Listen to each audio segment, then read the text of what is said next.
sobretudo, muito obrigado pela atenção aí com a audiência da Jovem Pan News. Bom dia, Manuela, bom dia, Carlos, bom dia para todos que estão nos acompanhando. Muito bom estar aqui em Curitiba novamente com vocês. Governador, eu quero começar questionando justamente sobre o que nós falávamos antes do intervalo, que foi a reunião entre 9 governadores que aconteceu ali em Brasília, reforçando sem nenhum representante do governo federal, que também ainda não anunciou nenhum tipo de auxílio por conta desse tarifaço dos Estados Unidos. Nós aqui do estado do Paraná somos um estado que está sendo bastante afetado e sei que Minas Gerais também. Então queria primeiro entender como que o senhor avalia essa reunião, qual que vai ser o resultado prático também de tudo isso, como que vem essa cobrança para uma ação do governo federal. Sim, Manuela, nós estivemos lá ontem reunidos, 9 governadores, nós representamos mais de 61% dos brasileiros, inclusive o governador Ratinho estava lá ontem. E o que nós queremos, Manuela, é uma ação por parte do governo federal. Uma ação para amenizar os impactos negativos que todos estamos sentindo com o tarifaço, que vale lembrar foi provocado, é consequência de atos, de ações irresponsáveis do presidente Lula. Quando você tem um grande cliente, e no caso dos Estados Unidos é o segundo maior cliente do Brasil, você não fica questionando a moeda dele. O mundo inteiro usa o dólar. Então, que o Lula queira também mudar o sistema métrico decimal, será que tudo que funciona está errado? Parece que na cabeça dele e de alguns outros políticos, tudo precisa mudar. E o dólar é o padrão por causa da credibilidade da história. Não foi imposto a ninguém, não. Ele foi conquistado há 100 anos, há 150 anos. Esse é um ponto. O presidente Lula só tem aliado a ditadores, a países claramente anti-americanos, como Venezuela, como Irã, como lá os palestinos. E tudo isso tem feito com que os Estados Unidos passem a ver o Brasil como um país que está indo frontalmente contra os interesses do país.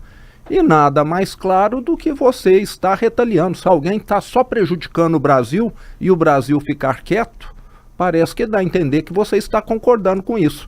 E agora nós temos um presidente novo nos Estados Unidos que tem um grau de tolerância muito diferente do anterior.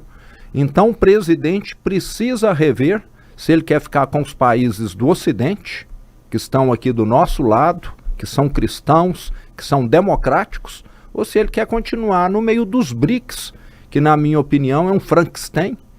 Tem países ali de todos os continentes, com histórias distintas, países não democráticos, países não cristãos, e o único objetivo do BRICS até hoje parece que tem sido questionar a ordem mundial e não está fazendo alguma coisa efetivamente.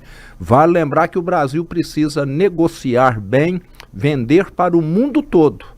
Agora ficar se aliando a pessoas que não têm nada em comum conosco é muito estranho. Governador, mas e falando de medidas práticas assim dessa reunião, né? Porque a gente não teve nenhum anúncio por parte do governo federal ainda. Alguns estados estão anunciando medidas emergenciais. O estado aqui do Paraná já anunciou algumas coisas, mas para esses empresários, esses trabalhadores que já estão sendo afetados há um mês, né? Existe alguma coisa nova? Então, aí é que nós entramos na questão. Nós queremos que o governo federal, da mesma maneira que vários estados já fizeram, inclusive lá em Minas, nós já separamos 300 milhões de reais para estar contribuindo, amenizando o impacto nas empresas exportadoras. Nós queremos que o governo federal, que é quem ocasionou tudo isso, faça algo para poder amenizar para todos os setores afetados. E até o momento nada foi feito. E outro ponto, Manuela, que nós solicitamos lá foi que o governo federal abra um canal de interlocução com o governo americano imediatamente. O ideal é que o Lula pegasse um avião e fosse lá. Ele já viajou o mundo inteiro, já foi não sei quantas vezes a esses países aí com ditadores. Por que não pode ir aos Estados Unidos, que é a maior democracia do Ocidente? E se ele não quiser fazer isso, nós falamos lá ontem que ele delegue ao Congresso. O que não pode é ficar esse país acéfalo, sem ação, e milhões de brasileiros sofrendo as consequências. Daqui a pouco está aí o desemprego, empresas fechando e um governo que parece que fechou os olhos para esse grande problema que ele próprio criou. Governador, o senhor já deu uma declaração pública até à imprensa dizendo que será candidato à presidência da República com ou sem o apoio de Jair Bolsonaro. Como é que o senhor tem enxergado essa recente aí, o fato da prisão domiciliar do ex-presidente? É claramente, Carlos, um excesso. Não resta dúvida, não há nenhum motivo. O presidente, hora alguma, se transformou em uma ameaça, ele se colocou à disposição da justiça, e isso está muito dentro dessa questão da nossa justiça, em especial o Supremo Tribunal Federal, ter se transformado num mecanismo de caça à oposição. Está claríssimo, né? Com todos que eu converso, com pessoas que convivem há décadas com o poder, que convivem com Brasília, com o próprio Supremo, já me falaram, nunca vimos nada igual, nada. É uma perseguição e com interesse de conflito, um conflito gigantesco, né? A vítima é a testemunha, é o investigador, é o juiz, ele faz tudo. Isso nunca ocorreu. Nós estamos rasgando a Constituição várias vezes ao dia aqui no Brasil com esses processos que não têm nem pé nem fundamento. É claramente uma perseguição à oposição de um governo que não tem o que mostrar. Então sabe que não tem condição de ganhar a eleição, fica fazendo o quê? Perseguindo opositores, porque não tem entrega, não tem plano. Um governo fraco, ruim, cheio de escândalos, cheio de corrupção, e parece que não resta outra alternativa a não ser isso. E nós estamos caminhando para nos transformarmos em algo semelhante a uma Venezuela. O que está acontecendo aqui é o que o Hugo Chávez fez lá há 25 anos atrás. O Brasil vai se transformar num pária, num país pária internacionalmente. Nós vamos ser vistos, já estamos começando a ser vistos da mesma maneira que uma Venezuela. Agora, só para emendar, Manu, Romeu Zema, presidente da República em 2026, né, assinaria um indulto aí para Bolsonaro e os demais investigados aí no 8 de janeiro? Até uma pergunta do Maxwell Amaral aqui para registrar a pergunta dele na live. Assinaria sim. Nós temos de olhar o passado. Nós não tivemos anistia para terroristas que sequestraram, assassinaram pessoas durante o regime militar? Agora me fala quem que esse pessoal sequestrou, matou, etc. Você pensar em alguma coisa, escrever alguma coisa, não quer dizer que você é criminoso, não. Se você agora falar, eu tenho a intenção, vou escrever aqui que eu quero doar 100 mil reais para uma instituição de caridade e não doa, você não é benfeitor. Da mesma maneira que se você escrever algo negativo, você não é malfeitor. Aquilo que está no campo das ideias não pode ser considerado crime, não. Crime é quem disparou a arma, quem matou. Que golpe que teve aqui no Brasil? Que tiro que alguém escutou referente a golpe? Então, estão criando, né, uma situação que, infelizmente, já iludiu alguns milhões de pessoas que acham que houve uma tentativa de golpe para poder perseguir a oposição mais uma vez. E nós temos, Carlos, de olhar para o futuro. Eu falo que quem fica nessa situação do Brasil, atualmente, é igual marido e mulher que tem 10 filhos, ficam só brigando e esquece de dar alimento para os filhos. O que está acontecendo no Brasil hoje é algo semelhante a isso. Nós temos de fechar essa página e olharmos para o futuro. Ficar carregando ressentimento, carga do passado, não nos leva para o futuro. Esse governo só olha pelo retrovisor e não pelo para-brisa. E aí a coisa não anda e está claro. Por isso que o Brasil vem ficando para trás no mundo. Por isso que há 40 anos o Brasil representava 4% da economia mundial, hoje representa 2,2%. Então é um país que está crescendo menos do que o mundo e quanto mais o tempo passa, mais os outros países ficam à frente do Brasil. Porque aqui não se chega a nenhuma conclusão, não se faz nada visando o futuro. Fica só essa briga de marido e mulher e quem paga o pato é o filho. No caso do Brasil, quem paga o pato somos nós, a população. Governador, como o Carlos falou, o senhor vem sinalizando para uma candidatura à presidência no ano que vem, com ou sem o apoio de Jair Bolsonaro. E aí a pergunta é, há esse espaço para crescimento na direita sem o apoio de Jair Bolsonaro hoje? Tem sim, inclusive, Manuela, eu estive com ele há cerca de 20 dias atrás para comunicá-lo dessa pré-candidatura minha, que é uma decisão do Novo, com a qual eu fiquei muito honrado, satisfeito. Fizemos um governo muito bem avaliado em Minas Gerais. Aqui no Paraná ninguém sabe, mas nós assumimos um estado arruinado, arrasado pelo PT. E lá nós tiramos o Titanic do fundo do mar e o Titanic está navegando hoje. Guardadas as devidas proporções, foi o que nós fizemos lá. E o presidente é da opinião de que quanto mais candidatos a direita tiver, melhor. Se a direita tiver candidatos bons, e terá, né? Como temos aqui o próprio governador Ratinho, outros governadores que estão pleiteando, isso significa mais votos. Eu tenho certeza que nós teremos aqui mais votos num candidato a presidente do Paraná, se o atual governador for candidato, do que se fosse outro de outro estado. E boa parte desses votos serão transferidos no segundo turno. Então é muito bom que a direita venha com 2, com 3 ou com 4 candidatos, que aquele que for para o segundo turno, com toda certeza, terá boa parte desses votos e aumenta a chance expressivamente de uma vitória. E o que eu desejo para o ano que vem não é essa vitória que o presidente Lula teve de 501 a 499, não. Eu queria muito, e nós vamos ter, uma vitória de 550 a 450, para ficar marcante que o brasileiro quer mudança, que o brasileiro está farto dessa situação, desse governo que não se mobiliza. Mas aí da sua parte, em um eventual primeiro turno, está descartada a possibilidade de união com outros desses nomes que estão despontando? Sim, hoje o partido definiu que quer ter um candidato a presidente, o Partido Novo.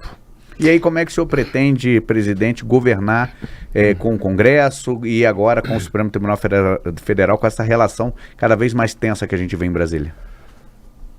Primeiro, Carlos, eu espero que até lá, né, essa temperatura e pressão caiam, né, porque está chegando no nível de explosão, né? Vocês estavam comentando agora há pouco os fatos aí dos últimos dias. Espero que até lá o diálogo venha a aflorar, né, o que não acontece hoje. Mas, de toda maneira, o próximo presidente do Brasil vai pegar um país numa situação financeira extremamente delicada. Esse governo, com essa gastança, está colocando o Brasil no precipício fiscal. Uma dívida que está crescendo a níveis que deixa qualquer um estarrecido, e ninguém quer emprestar dinheiro a juros baixos para um governo que cada vez tem menos condição de arcar com os compromissos. É igual qualquer um de nós aqui. A nossa dívida está subindo e o banco vai continuar emprestando dinheiro para nós? Não vai. E se emprestar, vai ser com taxa de juros altíssima. Então, além desse problema institucional que nós temos hoje, que é preocupante, mas acho que isso, uma hora começa a resolver. Essa reunião dos governadores ontem foi um primeiro ponto nessa questão. Sei que os presidentes de partidos vão se reunir a semana que vem, dos principais partidos. Também é uma iniciativa que nós tomamos ontem lá, nós governadores, para que comece a haver alguma ação, que o Congresso pare de ficar imobilizado. O Congresso precisa ter coragem de agir. Não é possível, né, a grande maioria dos parlamentares quererem fazer alguma coisa e não ser pautado. Você está indo contra a vontade popular. Em algum momento isso vai gerar uma onda que ninguém sabe o tamanho. 7h47, rápido intervalo para quem está na FM. A entrevista continua lá na live e já a gente volta também aqui na rádio. Jornal da Manhã, Paraná.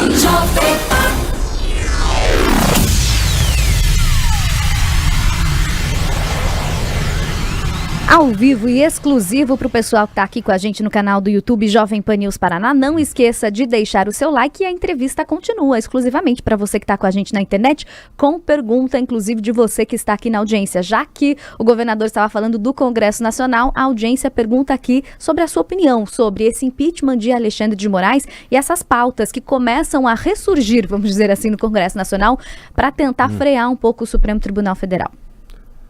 Bom, Manuela, eu vejo na pessoa do ministro Alexandre de Moraes, né, talvez o principal, né, extremista nessa questão de penas totalmente incondizentes com a natureza do crime.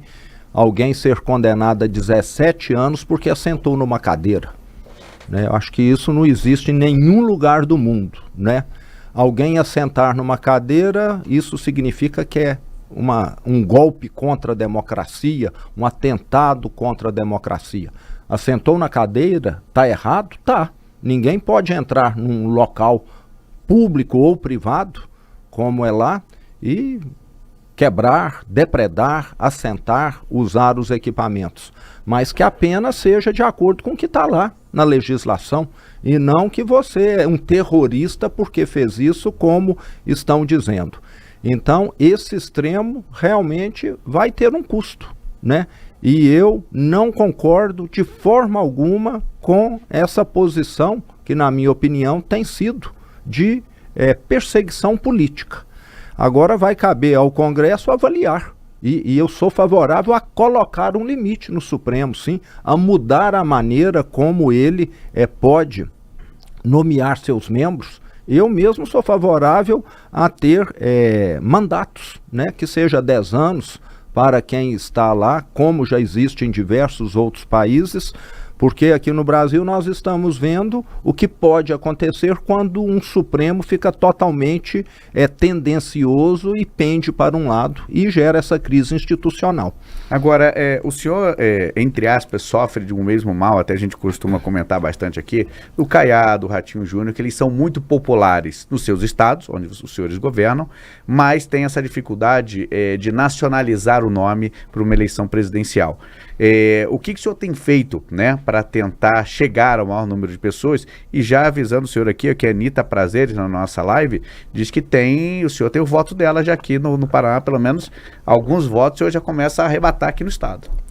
Muito obrigado, Anitta. Bom, o que eu tenho feito é mostrar que em Minas Gerais nós fomos um governo capaz de consertar a destruição do PT. Parece que nenhum outro governador assumiu um estado tão arrasado, tão caótico como era Minas Gerais. Para você ter ideia, os 853 prefeitos de Minas não recebiam o ICMS e o IPVA, os repasses.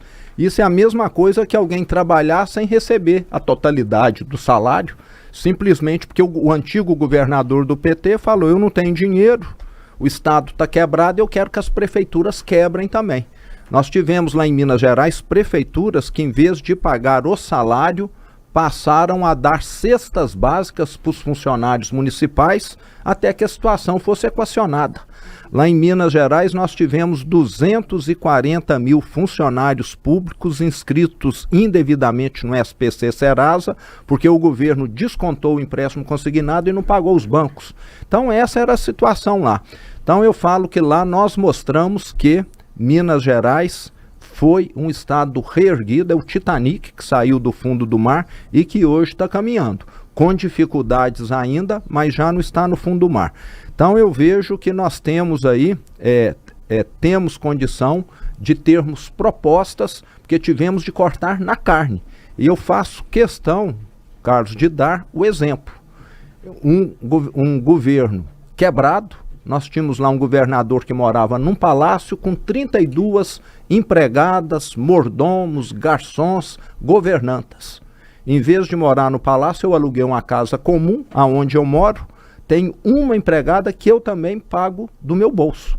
Então, se você está numa situação ruim, você precisa de bons exemplos. Não é ele que vai corrigir a situação financeira, não. Mas, na minha opinião, é o primeiro passo necessário para você começar. E depois reduzir a gastança. E lá em Minas nós cortamos mais de 50 mil cargos.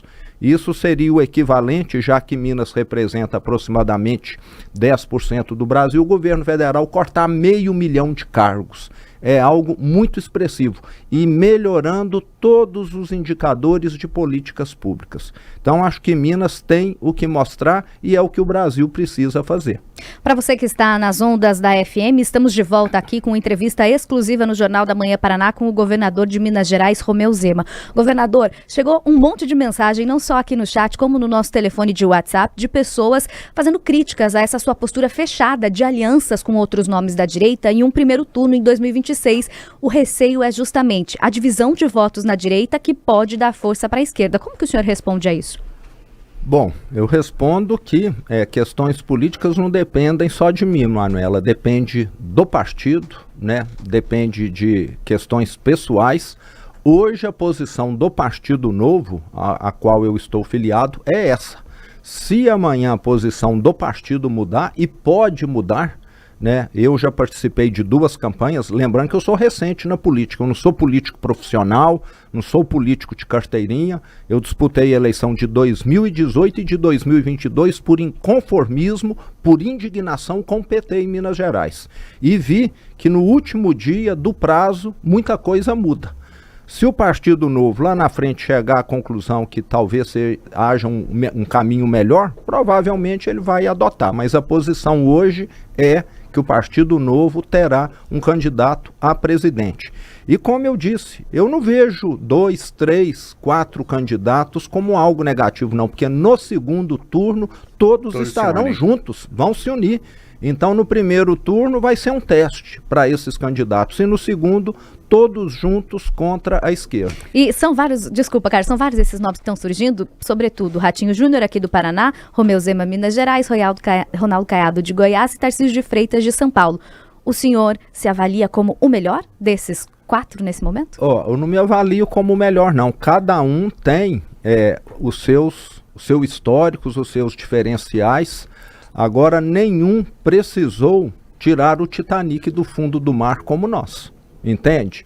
E eu tenho um histórico privado. Eu fiquei mais de 30 anos da minha carreira profissional abrindo loja em 470 cidades, a grande maioria em Minas. Conheço o interior de Minas, o interior do Brasil, como poucas pessoas conhecem.